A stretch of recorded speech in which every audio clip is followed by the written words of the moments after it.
Be verb একটি verb, এর মাধ্যমে সাবজেক্টের অবস্থা এবং অবস্থা নির্ণয় করা হয়। বি ভার্ব দ্বারা নিজের কিছু অধীনে আছে এমন কিছু বোঝানো হয় না, যেমন কারো অবস্থা এবং অবস্থান নির্ণয় করা হয়। অবস্থা এবং অবস্থানটা কি আসলে? যেমন আমি প্রথমত একজন টিচার, আমি কিন্তু কোনো কাজ করি না, এখানে বি ভার্ব দ্বারা কোনো কাজ করানো বোঝে না। আমি একজন শিক্ষক, আমি যে পড়াই এটা কিন্তু বি ভার্ব দ্বারা কমপ্লিট করা যাবে না। আমি এখন শিক্ষক এবং আমি ক্লাসে আছি, তোমরা ছাত্রছাত্রী এবং তোমরা ক্লাসে আছো, তুমি ভালো আছো, তুমি খারাপ আছো, এগুলো হচ্ছে বি ভার্বের মাধ্যমে হয়। তার মানে হচ্ছে কারো অবস্থা এবং অবস্থা নির্ণয় করা হয় কোন ভার্বের মাধ্যমে? বি ভার্বের মাধ্যমে। আবার বলছো, অবস্থা এবং অবস্থা নির্ণয় করা হয় কোন ভার্বের মাধ্যমে? বি ভার্বের মাধ্যমে। যেমন এটা একটা মোবাইল, এটা দিয়ে কোনো কাজ নাই, এটা একটা মোবাইল।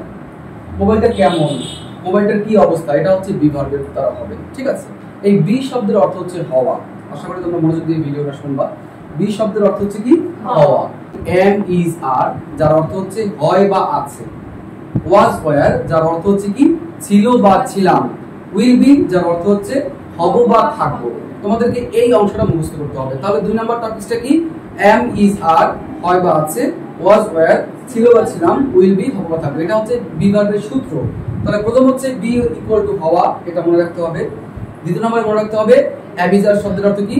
হয় বা আছে। ওয়াজ ওয়্যার, ছিল বা ছিলাম। উইল বি, হব বা থাকবো। তাহলে তোমরা খাতায় এইভাবে লিখবা, এম ইজ আর হয় বা আছে, ওয়াজ ওয়্যার ছিল ছিলাম, উইল বি হব বা থাকবো। এইটুকু লিখে তোমাদের এই স্টেজ কমপ্লিট।